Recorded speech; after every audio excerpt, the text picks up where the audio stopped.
명절 두 번째 주일입니다.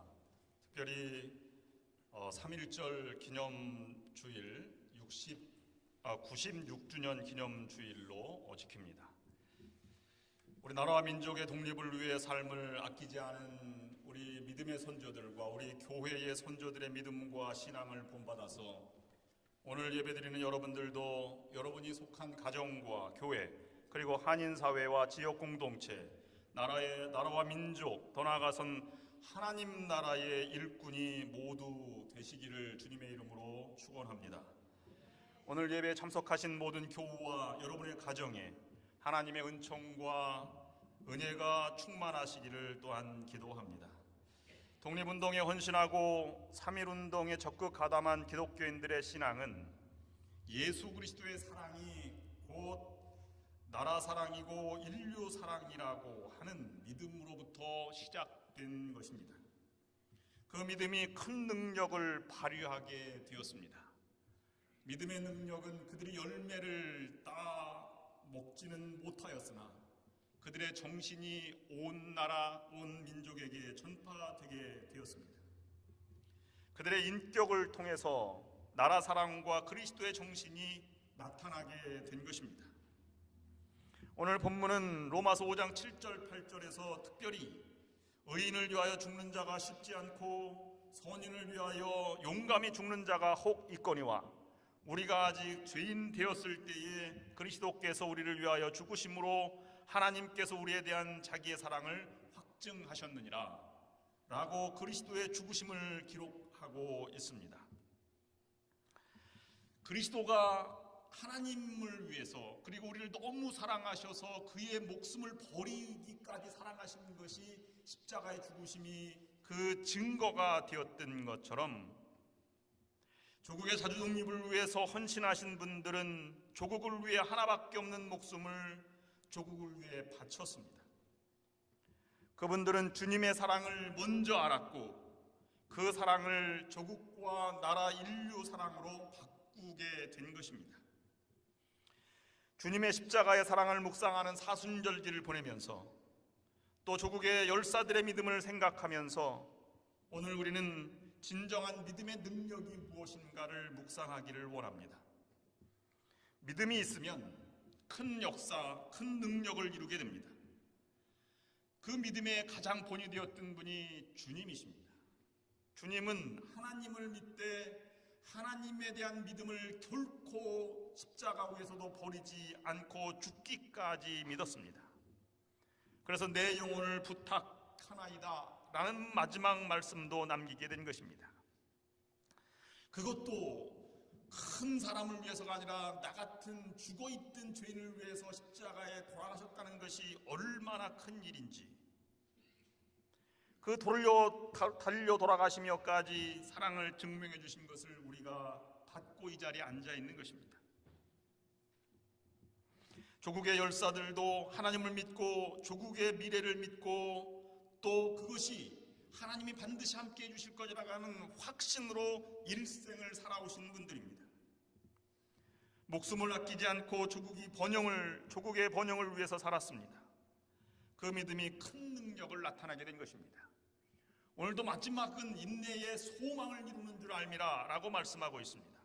베드로전서 1장 7절 말씀해 보시면 믿음의 시련이 금보다 더 귀하다 라고 말씀하고 있습니다. 믿음이 정말 중요한 것이고 믿음이 있으면 시련을 당하지 않을 수 없습니다. 그러나 그것은 더 귀한 능력을 나타내게 되는 것입니다. 이 말씀은 기독교 역사 2000년의 역사 동안 수많은 신앙인들에 의해서 증명되어 온 말씀입니다. 여러분 믿음이 있으십니까? 그럼 그 믿음을 통해서 하나님의 큰 역사를 이루게 될 것입니다. 하나님을 믿는다면, 정말로 하나님을 믿으신다면 그 믿음의 능력은 우리의 생각 이상입니다. 그것은 놀랍고도 신비한 힘을 가지고 있습니다. 저는 믿음의 능력을 세 가지로 이 아침에 묵상을 해보았습니다.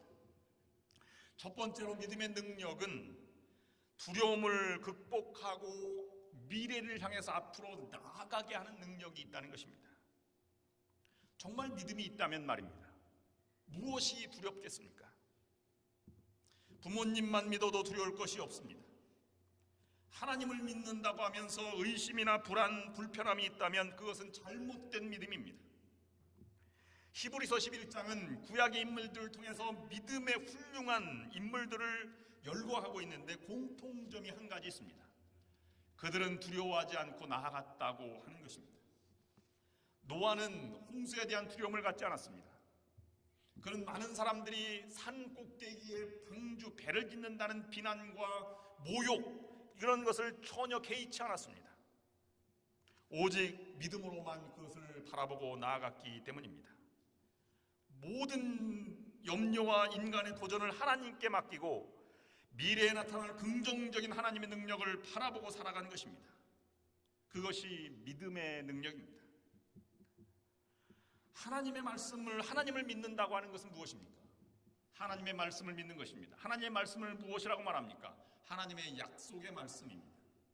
보이지 않는 하나님이 이 땅에 살아가는 우리들에게 나타나는 것은 하나님 자체로 나타나는 것이 아니라 보이는 약속으로 우리에게 다가오십니다. 그런데 말입니다, 이 하나님의 약속은 청사진처럼, 여행 계획표처럼, 비행 스케줄처럼 아주 완벽하게 우리에게 구체적인 스케줄로 다가오는 것이 아니라 그 순간순간 성령의 인도하심을 따라 한 가지 한 가지 우리에게 주시며 우리를 이끌어 가신다는 사실입니다. 그러기 때문에 더욱더 하나님을 믿고 나아가는 것이 중요한 것입니다. 아브라함을 믿음의 조상, 개척자로 만든 것도 믿음의 힘이었습니다. 히브리서는 증언합니다. 히브리서 11장 1절부터 3절까지 공동 번역은 이렇게 말하고 있습니다. 믿음은 우리가 바라는 것들을 보증해주고 볼 수 없는 것들을 확증해줍니다. 옛사람들도 이 믿음으로 하나님의 인정을 받았던 것입니다. 우리는 믿음이 있으므로 이 세상이 하나님의 말씀으로 창조되었다는 것을, 곧 우리의 눈에 보이는 것이 보이지 않는 것에서 나왔다는 것을 압니다. 아브라함을 하나님이 쓰실 때 먼저 부르시고 그리고 가라고 말씀하셨습니다. 하나님을 믿지 못했으면 떠나지 못했을 것입니다.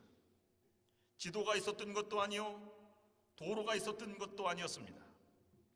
하나님이 부르실 때 가나안을 먼저 가라고 말씀하신 것도 아닙니다. 또 하늘의 별과 같이 바다의 모래와 같이 후손들이 번성하는 민족의 아비가 될 것이라고 먼저 얘기하시지 않았습니다. 12장 1절 말씀에 맨 먼저 부르고 하신 말씀이 여호와께서 아브라함에게 이르시되 너는 너의 고향과 친척과 아비집을 떠나 내가 네게 지시할 땅으로 가라 라고 말씀하셨습니다. 그가 떠날 때 그 보여준 땅이 없다고 하는 것입니다. 지시한 땅으로가 아닙니다. 나중에 하나님 믿고 떠났을 때 그는 가나안을 약속해 주셨고 열국의 아비가 될 것을, 후손들이 번성할 것을 약속해 주셨습니다. 하나님의 약속을 믿고 아브라함은 전진하는 신앙이 그를 개척자로 만든 것입니다. 모세를 그 믿음으로 민족의 해방자로 만들었고 여호수아를 승리자로 만든 것도 오직 믿음 때문이었습니다. 그들 앞에는 폭력이 있고 전쟁이 있고 고독과 굶주림과 죽음이 내다보이는 모든 환란이 겹쳐 쌓여 있었으나 그들은 오직 믿음으로만 그 고난을 뚫고 나아갔던 것입니다. 바울은 고통 속에 있는 로마 교인들에게 이렇게 말했습니다. 하나님이 우리와 함께 하시니 우리를 누가 대적하리요? 어떤 곤고나 환란이나 핍박도 그리스도의 사랑에서 끊을 수 없다고 신앙 고백을 하였습니다. 하나님 편에 서는 것이 믿음이며 이 믿음의 편에 확실하게 설 때 두려울 것이 없는 것입니다. 신앙의 선조들, 새 역사를 이루고 또 그 역사 속에 참여하는 모든 사람들은 이 하나님을 믿고 나아갔기 때문에 끊임없이 마지막까지 나아가게 된 것입니다. 그를 통해 하나님은 놀라운 믿음의 역사를 해나가고 있는 것입니다. 믿는 대로 되는 것입니다. 안 된다고 믿으면 절대 될 수 없습니다.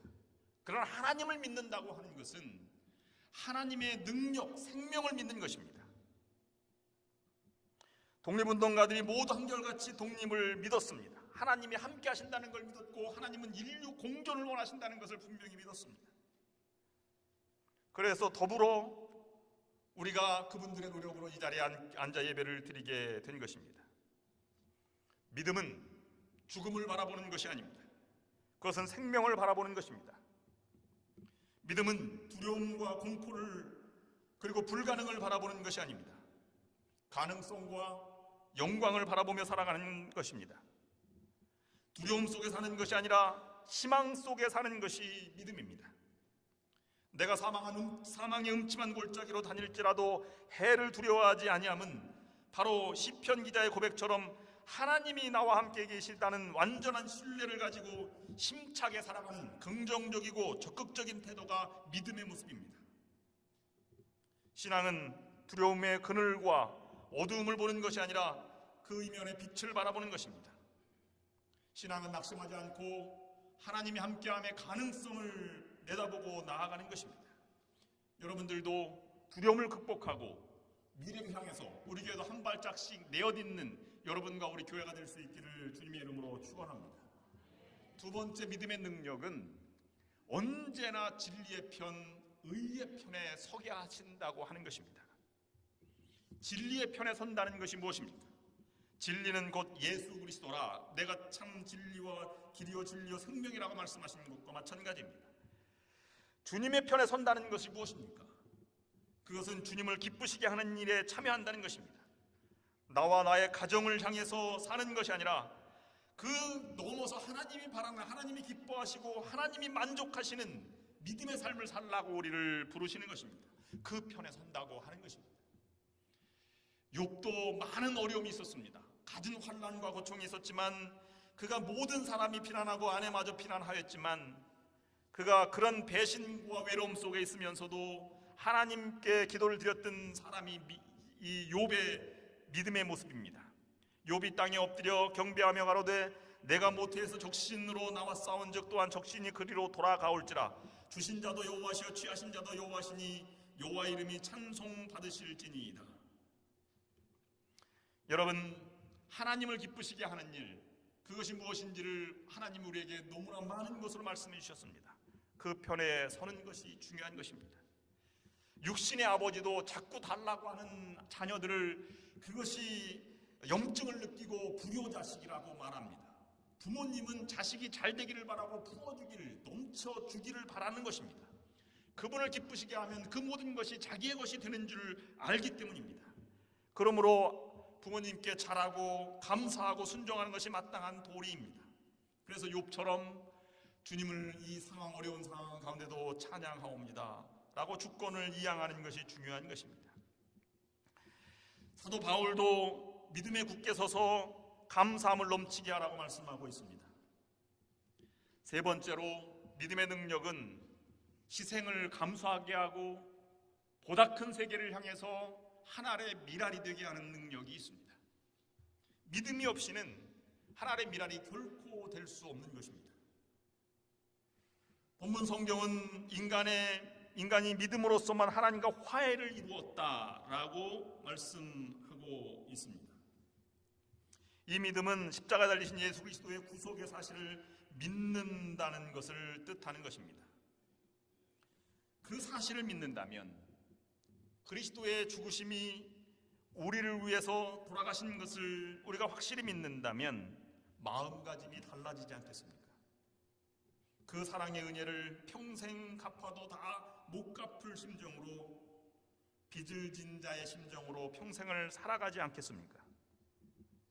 성경의 역사는 많은 사람이 주장하는 대로 가는 것이 아니라 몇몇 감동을 받고 헌신한 믿음으로 이루어진 역사가 성경의 역사입니다. 역사학자 토인미도 성경의 역사 흐름과 흐름이 바로 인류 역사의 흐름이라고 말하였습니다. 인류의 역사도 모든 사람의 의견으로 결정된 것이 아니라 몇몇 사람의 믿음을 가지고 미라리처럼 살아가는 개척자의 정신으로 헌신과 희생, 그리고 그들이 뿌린 피의 값으로 썩어진 하나님의 미랄이 되어서 역사를 바로잡아 왔던 것입니다. 교회도 마찬가지입니다. 교회도 진심으로 그리스도의 손과 발이 되어서 헌신하며 자신을 드리는 자들에 의해서 발전되어 왔고 하나님 나라가 확정되어 온 것입니다. 모든 사람이 원하는 것이 하나님의 뜻이 아닐 수도 있습니다. 모세 시대의 사람들은 하나님을 대적하기를 즐겼고 예수님 시대에도 예수님을 십자가에 못 박으라고 외쳤습니다. 일제강점기에 친일파들이 득세하였고 독립이 안 될 것이라고 하는 그런 이것이 대세를 이루었습니다. 그러나 독립을 외치던 분들은 이 믿음과 그 독립 정신을 고취시키는 일에 하나가 되어서 그런 모든 것을 다 극복해 나간 사람들이었습니다. 외로움과 배고픔, 가족과의 헤어짐의 나날, 재산의 몰수, 더 나아가서는 죽음을 담보해야 하는 떠남의 어려운 앞에 그들은 당당히 맞선 것입니다. 그러므로 하나님을 믿는 사람들은 사람을 따라가는 자들이 아니라 하나님 앞에 서 있는 사람입니다. 희생을 각오한 하나님의 미랄이 되고자 하는 창조적 소수들이 될 때 하나님의 놀라운 믿음의 능력을 발휘하게 되는 것입니다. 이것을 이사야서는 남은 자라고 말했습니다. 우리에게 이렇게 말합니다. 너희들도 참 깨어서 하나님의 미랄이 되어서 남은 자가 되어라. 그리고 새 역사를 써 나아가라고 우리를 부르고 있습니다. 남은 자가 되었다는 것, 하나님의 미랄이 되기를 작정한 사람은 세파에 흔들리지 않습니다. 대세에 흔들리지 않습니다. 진정한 남은 자가 되기 위해서는 대세에 흔들리지 않는 뚝심이 있어야 하는 것입니다. 세상은 창조 이래로 두 세력, 세상의 세력과 마귀의 세력과 하나님의 세력이 공존해 왔습니다. 앞으로는 두 마귀의 세력을 마지막 최후 심판 날에는 그리스도가 정복하고 말 것이지만 이 세력은 만만치 않습니다. 아벨이 하나님의 세력이라면 그를 죽인 가인은 세상의 세력입니다. 애굽 왕 바로는 세상의 세력이지만 구원하고자 하는 모세의 세력은 하나님의 세력입니다. 가나안이 세상의 세력이라면 이스라엘은 하나님의 세력입니다. 부정한 왕들, 우상 숭배했던 왕들이 세상의 세력이라면 예언자들은 하나님의 세력입니다. 언제나 예수 그리스도를 죽인 유대인과 로마인이 세상의 세력이라면 예수님은 하나님의 세력입니다. 오늘날도 이 세상의 세력은 거부할 수 없이 크게 밀려올 때도 많이 있습니다. 혼자 싸우기에는 너무 수적으로 열악할 때도 많이 있습니다. 그러나 남은 자를 통해서 하나님의 역사를 이루어 가시고 흔들리지 않는 자들을 통해서 하나님은 그 뜻을 이루고 하나님의 의의를, 하나님의 정의를 펼쳐나가시는 분이라고 하는 것입니다. 오늘 3.1절을 맞아 이렇게 살아갔던 분들의 선조들 묵상하면서 하나님의 미랄 되기를 그렇게 요청하는 그 부름에 응답한 두 분의 미랄들을 소개하려고 합니다. 그것은 수천감리교회 김교철 전도사님과 또 스코필드 선교사, 의료 선교사를 생각하면서 그분들의 신앙과 헌신, 또 조국애를 본받기를 원합니다. 첫 번째는 평생을 바쳐 하나님의 미랄이 되고자 하였던 수천교회 김교철 전도사님입니다. 저의 고향이 경기도 화성입니다. 여러분 아시다시피 화성하면 첫 번째로 떠오르는 생각은 연쇄살인 사건입니다. 지난 엊그저께에도 3명을 죽인 역총이 화성에서 일어났다고 해서 또 많은 그런 언론에 보도되기도 하였습니다. 그런 곳에 어떻게 살아가느냐 이렇게 많은 분들이 묻습니다. 그런 곳에 저의 고향으로 자랐지만 그러나 기억되는 남다른 자긍심을 가지고 있습니다. 그것은 물론 유관순 열사가 운동했던 3.1 기미 독립만세 운동보다는 한 달 늦게였지만 그래도 경기도 지역에서 중부 지역에서 최초의 만세 운동으로 펼쳐나가게 되었던 그러한 이 수촌교회와 제암리교회 3.1 운동 이야기를 어릴 때부터 들어왔기 때문입니다. 지금도 저의 내리 속에 생생히 남아있는 것은 연로하신 분들이 3.1 운동 때 어떻게 행했는지 하는 이야기를 들었을 때 가슴이 지금도 뜁니다. 1919년 4월 15일 기미 독립운동이 일어난 지 한 달 반 보름 만에 경기도 화성군 수천감리교회 고향교회에서 일본인들이 제암리교회 방화 사건 이전에 방화를 하였습니다. 그 마을에는 총 42가구가 살았는데 4채만 겨우 불을 끄고 온전하게 남아있고 38채가 완전히 불에 탔습니다. 그것을 찍어서 언론에 보도한 것이 스코필드 박사입니다. 제암리교회와 동시에 외병들이 총검을 가지고 와서 사람들을 살상하게 되었습니다. 총에 맞아 죽은 사람이 있었고 백모 씨는 칼에 코가 찔려서 코가 둘이 되었습니다. 중상자가 부득이었으며 상투를 맨 자는 붙잡아 나무에 매놓고 상투를 잘랐습니다. 집에 불이 붙은 것을 끄려고 했던 김영록 수천교회 교우의 팔에 일본 순사 일본도를 휘둘러 팔을 자르기도 하였습니다. 그러나 그 사건을 알기 위해서는 1919년 4월 3일 날 장안면사무소, 우정면사무소, 화수리 주재소 습격 사건을 먼저 알아야만 합니다. 그것은 경기도 화성군 장안면 사랑이라고 하는 농촌마을에서 22살의 정서승이라고 하는 그러한 청년이 그 고종 황제의 인산 구경을 가기 위해서 서울로 가게 되었습니다. 근데 갔다가 소식을 듣게 되었는데 3.1운동이 일어났다는 소식을 들었습니다. 그리고 만세운동이 더 펼쳐져서 그 독립운동이 자꾸 이 만세운동이 펼쳐져 나간다고 하는 것을 듣고 그가 독립선언서 한 부를 받아가지고 돌아오게 됩니다. 그리고 자기가 거하는 동지들에게 몇몇 사람들에게 그것을 돌리기 시작했습니다. 그래서 거사날을 정해서 4월 3일로 정하자. 만남의 장소는 장안면사무소다라고 얘기하고 그 장안면사무소 앞에 24명에게 모이라고 얘기하고 많은 사람들 얘기하라고 했더니 그날 모인 사람은 24명과 10여 명 남짓 더 모인 것이 전부였습니다. 그래도 그들은 장안면사무소를 습격하였고 서류를 불태웠습니다. 그리고 이웃 면사무소였던 한 2km 떨어진 곳에 있는 우정면사무소에 가서 집기를 불태우고 서류를 불태웠습니다. 그리고 그 당시에 한 6km 한 15리 정도 되는 그런 곳에 이 화수리 주재소가 있었는데 그곳으로 몰려가기 시작했더니 30여 명 모였던 것이 군중들이 모여서 2,000명이 되었습니다. 그때 순사부장이었던 가와바다 도요다로가 나와서 총을 쏘아서 시위대 중에 한 명이 죽음을 맞게 됩니다. 군중들이 폭발하였습니다. 가와바다 도요다로는 순사부장은 돌에 맞아 군중들에게 타살되었습니다. 한국인 헌병 보조원도 타살되었습니다. 그들은 건물을 불태우고 집기를 서류를 불태우며 건물을 부쉈습니다. 그리고 모두가 다 흩어져 산속에 숨어서 지냈습니다. 한 달 동안 일본 군인들이 포위해서 그 산을 다 잡아서 270명을 체포하였습니다.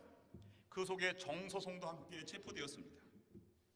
그는 57명 동지들과 함께 서울로 압송되었고 그리고 12년의 징역을 받은 후에 미결 기간 32개월을 빼고 10년 만에 32세에 석방되었습니다.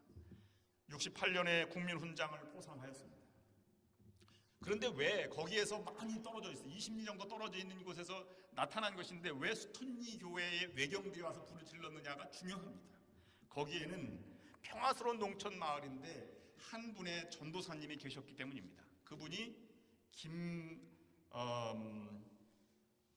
김교철 전도사님입니다. 왜냐하면 외경들이 볼 때 시위대가 농악대를 이끌고 갔는데 손대순 농악대의 깃발 아래 수천리라고 쓰여 있기 때문입니다. 김교철 전사님이 그 앞세워서 청년들과 함께 나아갔던 것입니다. 주동자를 김교철 전사님으로 보았고 청년들로 보았기 때문에 수천리 마을을 불태웠던 것입니다. 그 전도사님 모습을 여러분 보시면 사진이 몇 장 안 남아있지만 이분이십니다. 스코필드 박사와 함께 찍은 사진입니다. 1881년 7월 20생일인데 수천리에서 태어났습니다. 고향에서 태어나서 고향에서 목회하신 분이시죠.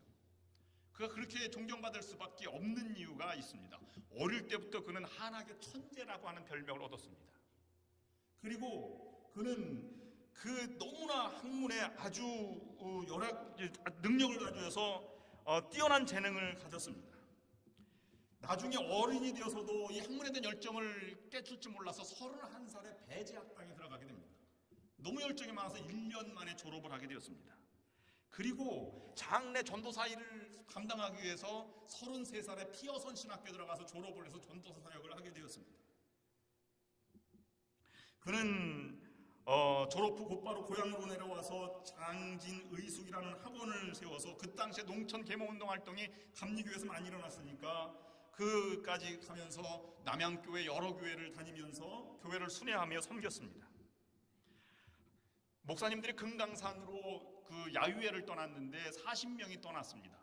근데 너무 환하게 밝아서 그 당시에 한문의 대가였던 원영환 목사님이 계셨는데 그분의 제의로 시인앙송, 한신앙송을 열었는데 김교철 전사님만이 둘만이 어울려서 이 신앙송을 하였다고 하는 그런 일화도 남겼습니다. 그는 선교사가 되기까지 신앙의 모습도 사도 바울과 같았습니다. 그는 돌아서서 신학교에 들어가고 나서부터 이렇게 좋은 종교가 있는 것을 내 미처 몰랐구나. 그래서 평생 찌렁찌렁 울릴 정도로 찬송을 부르며 열심히 믿었습니다. 그리고 그 먼 길도 남양교회 수천교회를 다녔습니다. 그는 지긋한 나이, 박식한 식견, 해박한 학문, 열렬한 신앙심, 이런 누구도 따라올 수 없는 것 때문에 고향에서도 존경받는 사람이 되었습니다. 그는 이 제암리교회가 나중에 불타고 마는데 제암리교회는 지역이 달랐기 때문에 안종우 권사님과 흥원식 권사님에게 각각 지시를 하고 자신의 행정구역이 다르므로 장안면사무소 그 운동에 참여하겠다고 하는 것으로 가담하게 된 것입니다. 그는 나중에 체포되어서 서대문 형무소에 복역하다 만기 출소하였습니다. 1968년 대통령 표창을 하사하게 되었습니다. 여러분, 수천교회 모습을 보시겠습니다. 아주 작은 교회입니다. 측면으로 보면 더 크기가 아주 보잘것없이 옛날에 불탄 예배당을 다시 재건한 모습입니다. 지금은 신축 예배당과 문화재 예배당이 같이 공유하고 있습니다. 두 번째로 묵상하고자 하는 것은 하나님이라 된 것은 스코필드 박사입니다. 파란 눈의 외국 선교사가 애국지사가 된 이야기입니다. 그가 해외에 보고한 내용 보고서가 번역되어서 나왔는데 제가 읽어본 그 번역문에는 이렇게 되어 있습니다. 수천리는 아름다운 골짜기에 자리 잡고 있는 자그마한 마을이다. 이 마을은 3.1운동의 대표적인 학살 사건으로 기억하고 있는 제암리로부터 7km쯤 떨어져 있다. 나는 19년 4월 18일 오후 4시 수천리 골짜기 즉 수천리 마을 어귀에 들어섰다. 길 왼쪽에 있는 높은 뚝 위에는 마침 부인 한 분이 서 있었다. 나는 그 부인에게 내가 수천리 마을에 이르렀는지를 아닌지를 물어보았다. 그 부인은 내 수천리 마을은 저 언덕 아래에 있는 마을입니다 라고 대답했다. 그 부인은 마을에 관해 두서너 마디 말을 하고는 힘없는 소리로 나에게 이렇게 물었다. 선생님, 기독교인이십니까? 네, 그렇습니다. 당신 아주머니도 그렇습니까? 하고 부인을 바라보니 부인은 그 길로 달려내려와 손을 잡으며 선생님 반갑습니다. 정말 반갑습니다 하면서 기뻐하는 것이다. 그 부인은 계속해서 말하기를 우리 마을은 불타버렸어요. 교회당도 파괴되고요. 그리고 마을 사람들이 심하게 다쳤습니다. 동네에 들어가 한번 살펴보세요. 그 목적으로 수천마을에 들어가 보겠다고 하였습니다. 근데 언덕 위에 2명의 아이들이 공패 중인 아이들이 서 있는 것을 보았습니다.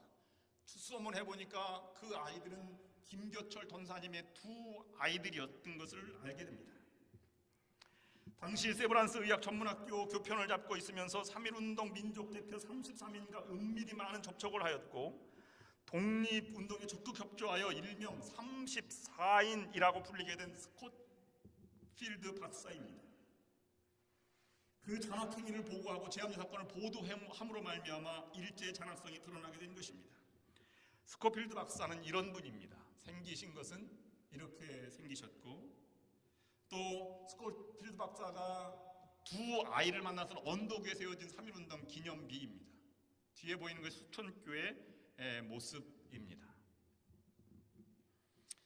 프랭크 윌리엄 스코필드, 그는 캐나다 감리교 선교사이자 세계적인 수의학자였고 세균학자였습니다. 1916년 연세브란스 한 의학 전문학교 교장이 에비슨 박사였는데 그가 알고 있는 스코필드 박사에게 서신을 띄워서 한국에 와서 도와달라고 얘기해서 한국에 오게 되는데 4년 계약으로 오게 됩니다.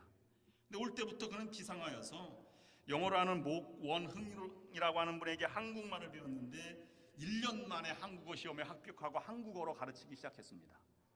한국말로 여인하고 전에 대답한 것입니다. 그는 4년 있었는데도 그렇게 완벽하게 한글을 구사했습니다. 한국어 이름을 지었는데 이름이 석호필입니다. 나는 종교적인 신념을 버리지 않겠습니다 라고 해서 돌석자를 썼고요, 호랑이처럼 맹렬하게 라는 것으로 호랑이 호자를 썼고, 나는 한국 사람을 끝까지 돕겠습니다 그래서 도울필자를 써서 석호필이 되었습니다. 그는 1919년 2월 5일 3.1운동 거사가 일어나기 전에 우리 이태희 권사님의 부친이자 독립운동 33인 중에 한 분이셨던 이갑성과 몰래 만나게 됩니다.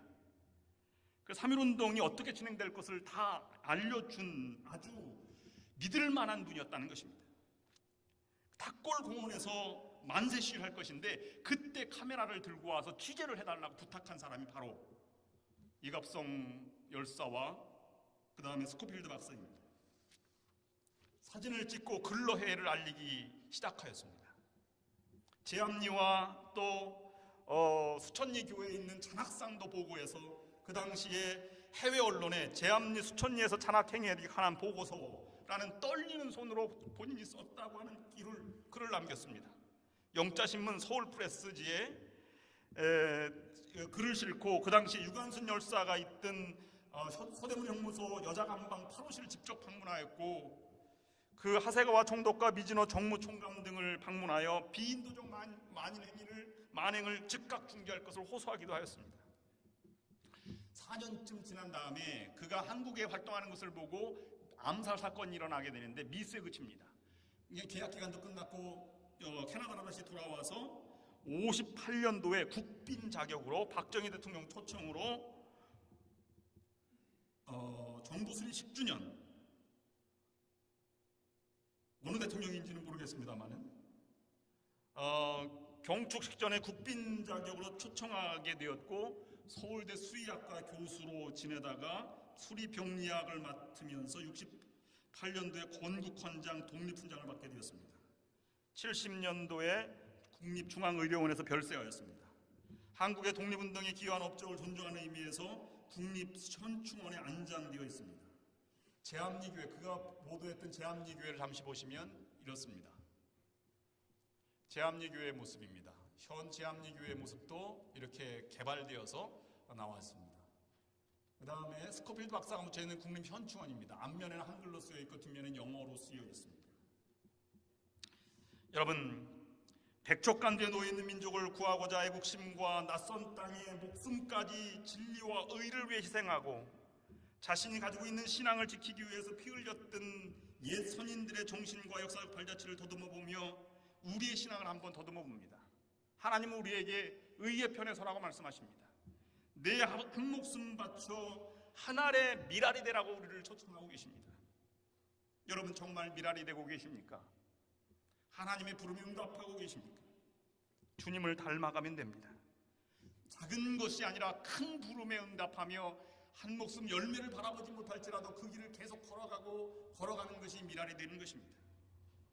하나님은 나라의 번영과 통일을 위해서 미랄이 되라고 하십니다. 하나님 나라를 위해서, 해외 선교를 위해서, 전도를 위해서 미랄이 되라고 하십니다. 우리 교회 부흥을 위해서 내가 정말로 하나님의 미랄이 되라고 하십니다. 내가 있는 이곳에서 미랄이 되라고 부르십니다. 여러분, 3.1절 기념주일을 맞이하여 소망미디어가 제작한 3.1절과 기독교, 하늘의 미랄이 된 이야기 동영상을 잠시 보시고 우리가 통성으로 기도의 시간을 갖겠습니다.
함께 눈을 감으시겠습니다. 우리도 나도 하나님의 미랄이 되겠습니다.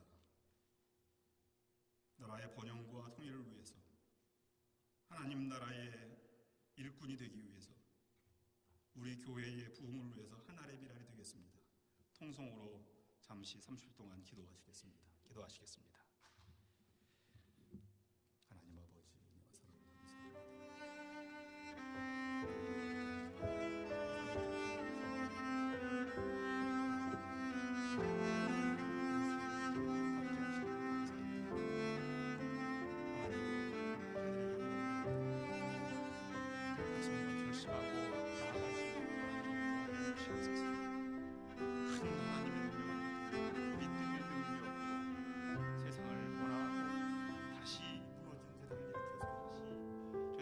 다시 새롭게 일어설 수 있도록 붙들어 주시옵소서. 하나님의 능력이면 가능한 것은 없습니다. 오늘 현장에서 우리 부르신 음성 듣게 하여 주시옵소서. 현실의 안일함과 편안함을 위해 살아가는 것이 아니라 하나님의 사랑을 되는 주시옵소서.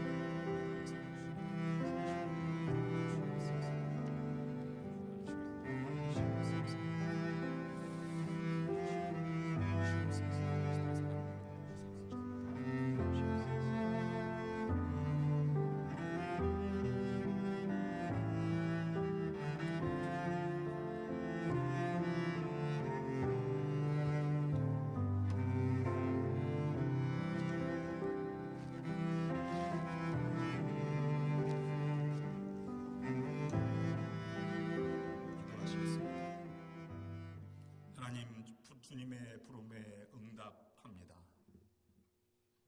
하나님이 원하시는 것이 무엇인지, 그리고 하나님의 미랄로 부르시는 음성을 듣고 나아갑니다. 하나님의 미랄이 되게 하여 주시옵소서. 때로는 열매가 없을지라도 하나님이 원하시는 길이라면 생명을 걸고 나아가게 하여 주시옵소서. 믿음으로 다시 새로운 시대를, 하나님의 나라를 또 회복을 이루어가는 우리 상황 한국연합감리교회 온 교우들이 될 수 있도록 인도하여 주시옵소서. 예수님의 이름으로 기도합니다. 아멘.